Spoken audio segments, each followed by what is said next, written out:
오늘은 이사야서 25장의 말씀을 보도록 하겠습니다. 이 25장의 내용은 마치 요한계시록에 예수님께서 이 땅에 재림하신 이후에 일어나는 일들을 보여주는 것 같은 비슷한 모양을 우리에게 보여주는데요.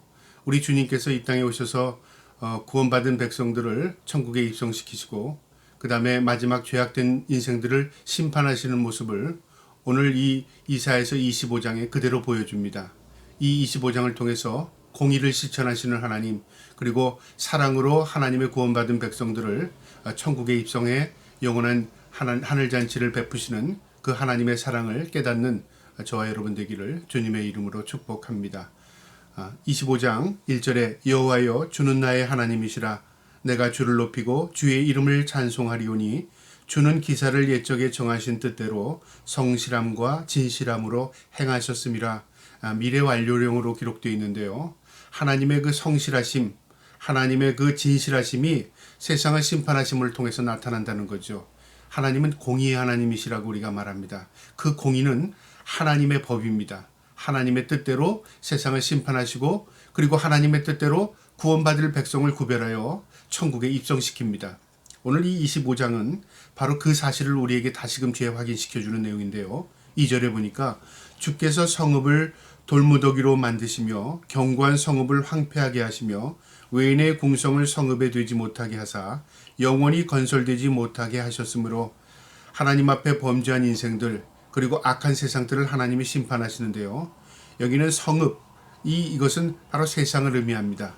하나님께서 이 세상을 황폐하게 하신답니다. 그리고 하나님께서 공의로 심판하시겠다 그 말이죠. 인류 역사를 보면 죄악된 인상들을 하나님께서 하나님의 공의로 다스린 것뿐만 아니라 나라들의 흥망성쇠도 하나님의 법 아래 있었다는 것입니다. 우리가 그것을 역사를 통해서 깨닫게 되는데요. 마지막 때 하나님께서 공의로 세상을 심판하실 때 그게 명확하게 우리에게 드러날 것입니다. 3절에요. 강한 민족이 주를 영화롭게 하며 포악한 나라들이 성읍이 주를 경외하리이다. 하나님의 심판이 시작되면 이제 모든 민족이 하나님 앞에 두려움을 떨게 되고요. 하나님을 인정하게 되고 하나님을 경외하게 된답니다. 이 경외는 믿음에서 나온 게 아니라 두려움에서 나온 겁니다. 우리가 어떤 절대적인 대상을 경배할 때 두려움으로 경배하는 사람도 있고요. 그 다음에 또 공경함으로 경외하는 사람도 있습니다. 그것은 겉으로 보기에는 똑같을지 모르지만 그 내면에 가지고 있는 마음은 다른 겁니다. 세상이 하나님의 심판이 시작될 때 하나님에 대한 두려움으로 떠는 겁니다. 그리고 하나님에 대한 경외심을 보여주는 것 같지만 그것은 사실 하나님을 인정하고 공경하는 게 아니라 그 말이죠. 이처럼 세상이 하나님 앞에 떨게 된다 그 말입니다. 4절에요.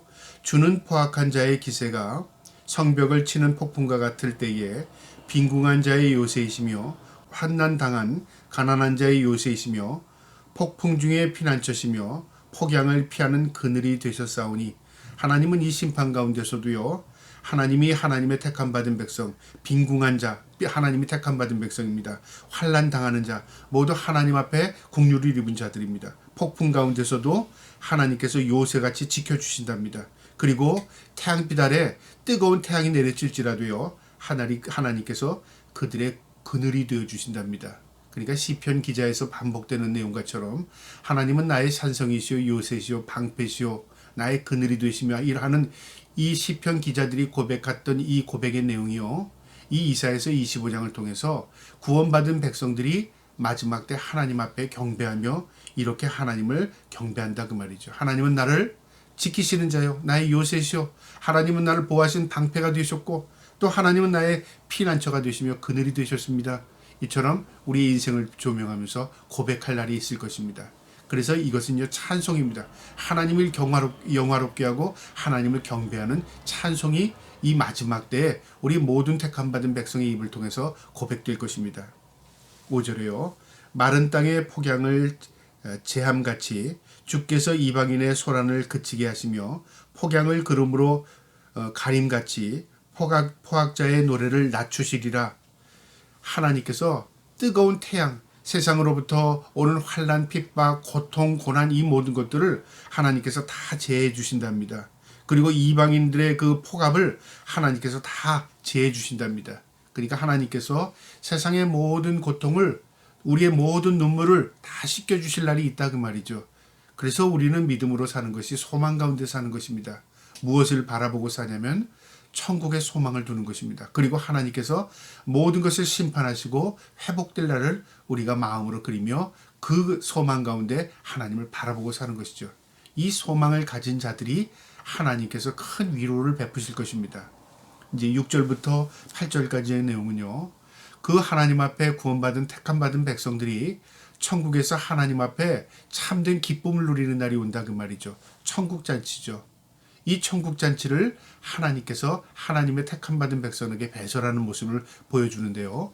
25장 6절에 만군의 여호와께서 이 산에서 만민을 위하여 기름진 것과 오래 저장하였던 포도주로 연회를 베푸시니 곧 골수가 가득한 기름진 것과 오래 저장하였던 맑은 포도주로 하신 것이며 모든 좋은 것으로 하나님께서 연회를 베푸신답니다.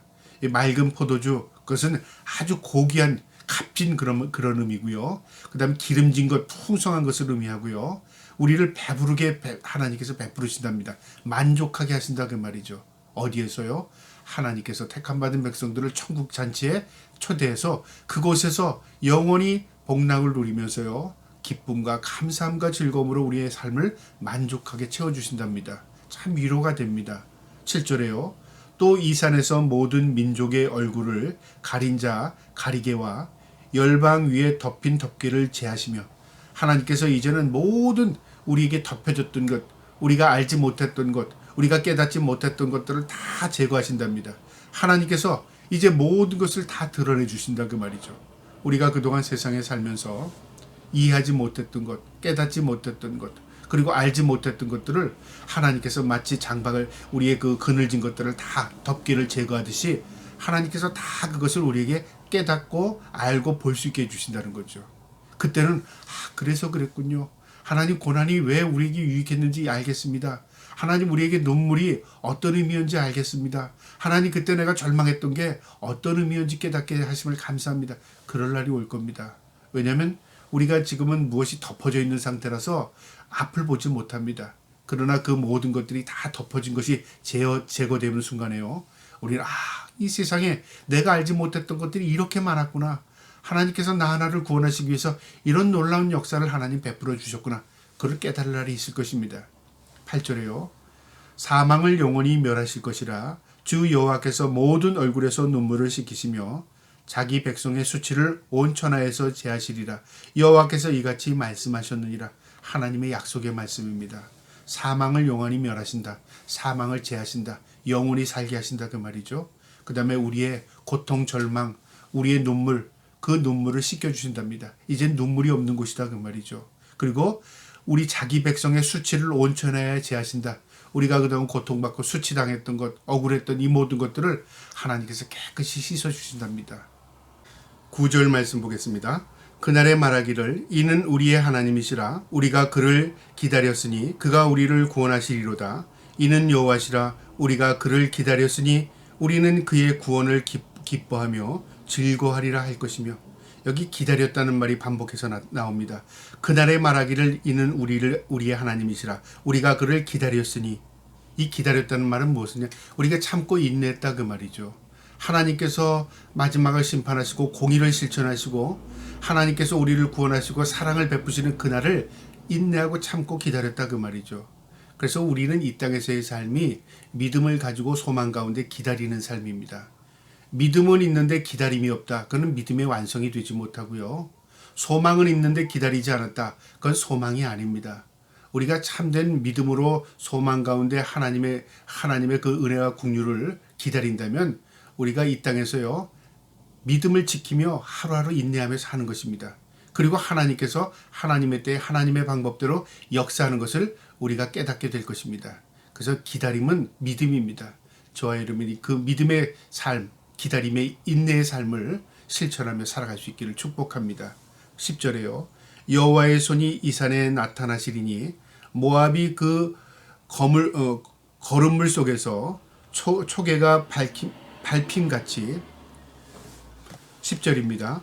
여호와의 손이 이 산에서 나타나시리니 모압이 거름물 속에서 초계가 밟힘같이 자기 처소에서 밟힐 것인즉 여기서 모압이라는 것은 우리를 해했던, 우리를 공격했던, 그리고 우리의 적대국을 의미하고요. 또 세상의 악한 것을 대표적으로 상징적으로 의미하는 내용입니다. 우리가 이 땅에 사는 동안에 우리를 괴롭혔던 것, 우리를 절망시켰던 것, 그리고 우리에게 악을 행했던 이 모든 것들이 하나님께서 심판하실 때는 어떻게 하냐면요. 거름물 속에서 초계가 밟힌같이, 그러니까 하나님께서 물 속에서 심판하실 때에 물에 잠기게 하셨는데 그거를요 그냥 놔둔 게 아니라 밟아버린답니다. 그러니까 완전히 소멸시켜버린다 그 말이고요. 11절에 그가 헤엄치는 자가 헤엄치려고 손을 펴같이 그 속에서 그의 손을 펼 것이나 여호와께서 그의 교만함으로 인하여 그의 손이 능숙함에도 불구하고 그를 누르실 것이라. 이 헤엄치는 자가 살아보겠다고 발버둥쳐도 하나님께서 그 위에서 꾹 누르신답니다. 결국은 그들이 어떤 수단과 방법을 사용해도 하나님의 심판을 피할 수 없다 그 말이죠. 우리의 과학도 우리의 문명도 우리가 어떤 기술로도 하나님의 심판을 피할 수 없고요. 인간이 어떤 방법이나 수단을 사용해도 하나님의 심판이 임하게 되면 그 심판을 피할 수 없는 것입니다. 이것을 우리에게 상징적으로 보여주는 겁니다. 하나님의 심판은 반드시 이루어질 것이고 그 심판은 그 어떤 자도 피할 수 없고요. 하나님은 그 악에 대해서 공의로 심판하실 날이 있다 그 말입니다. 마지막 12절입니다. 내 성벽의 높은 요새를 헐어 땅에 내리시니 진토에 미치게 하시리라. 요새를 헐어 땅에 내리신다, 무너뜨린다 그 말이죠. 하나님께서 세상의 모든 것들을 하나님께서 심판하실 때에 이 악의 세력들을 무너뜨려서요 완전 초토화시켜버린다 그 말이죠. 그러니까 어떤 것도 살아남을 자가 없고요. 하나님의 공의가 실천되면 이제 우리는 하나님의 은혜의 국률 아래 그냥 하나님의 그 은혜와 국률을 바라볼 수밖에 없는 것입니다. 저와 여러분이 하나님의 택함받은 백성이라면 하나님의 공의와 하나님의 사랑 가운데 우리가 하나님의 은혜로 구원받을 것입니다. 그래서 성경은요 우리에게 무엇을 가르쳐 주자면 세상의 주인이 하나님이시다. 그리고 그 하나님 앞에 두렵고 떨림으로 하나님 앞에 소망을 두고 살아라. 그것이 세상을 이기는 힘이라는 것을 우리에게 가르쳐 줍니다. 저와 여러분이 삶이 어렵고 힘들지라도요 우리의 믿음 가지고 소망으로 주님을 바라보시고 그리고 하나님께서 우리를 위해 준비하신 영원한 천국에 소망을 두고 살아갈 수 있기를 주님의 이름으로 축복합니다. 아멘.